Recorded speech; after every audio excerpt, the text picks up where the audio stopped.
The oldest ghost drawing discovered on a Babylonian exorcism tablet. Don't look behind you. Now let's remember, even in our Lord Jesus Christ was telling his disciples to test him because he was not a ghost.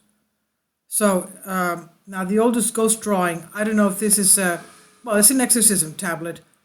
Do not look behind you. It says the museum curator discovered the oldest known ghost drawing on a 3,500-year-old ancient Babylonian tablet, also including instructions for how to exorcise the unwanted spirit. The drawing on the clay tablet depicts a seemingly grumpy, bearded male ghost being led to the underworld on a rope by a woman. The ritual engraved alongside this sketch explains that the solution for removing pesky male ghosts is to give them a lover. Now, while examining ghost-related tablets in the vaults of the British Museum in London, Irving Finkel, senior curator of Museum's Middle East Department, discovered the drawing and translated the accompanying ritual, The Guardian first reported. Finkel said, this ritual would be enacted, I think, in the case of a persistent domestic, probably family ghost who was getting really beyond a joke, and lots of people were being startled and didn't want it to go on any longer, obviously. The British Museum acquired the tablet in the 19th century, along with thousands of other tablets from Babylon, an ancient city about 60 miles or 100 kilometers south of Baghdad in modern-day Iraq. The tablets provide insight into what life was like in Babylon and the wide region called Mesopotamia between the Euphrates and the Tigris rivers, or what we would call the Sumerian area. The tablet is small enough to fit in a hand, and at least half of it is missing. Finkel knew that the tablet's cuneiform text, an ancient writing system from the Middle East, described a ghost ritual, but he did not examine the tablet properly until he started conducting research for his new book, quote, The First Ghosts, end quote, by Hutter and Stutton, 2021, which is being released on November 11.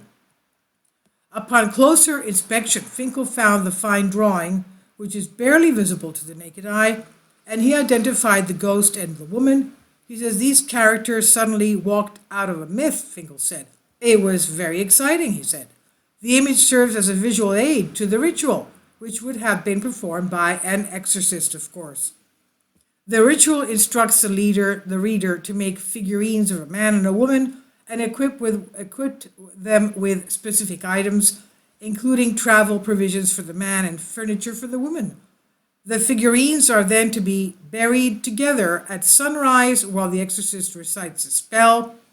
The spell on the tablet is incomplete, but it begins by calling the sun god Shamash, who was responsible for the movement of ghosts to the underworld. This was not a symbolic ritual, but a literal one, Finkel explains. The exorcist was meant to transfer the ghost into a figurine so that he could pass over with Shamash's blessing. The last line of the ritual warns, do not look behind you, quote unquote. Finkel believes this warning was meant for the figurines as they entered the underworld, but he can't be sure. Perhaps the message was meant for the exorcist as they left the figurines. Otherwise, the ghost would be attaching itself to the exorcist. Now, the tablet likely came from an exorcist library or a temple.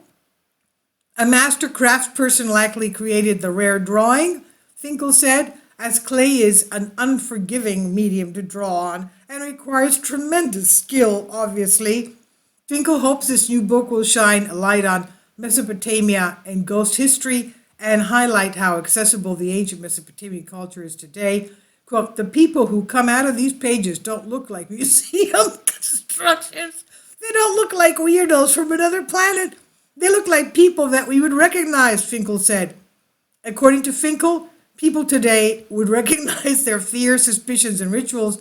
He said all those sorts of things add up to the picture, which is very familiar in the sense of the humanity under it is the same humanity as today. This is on Live Science by Patrick Pester. Please leave your comments. Thank you for your support. Kindly support my Patreon account. The daily posts are 5 videos daily, and they are totally different from what I have on my YouTube channel. Thank you so much for your support and that you find all my content so interesting. You'll find the Patreon account details in the description box below.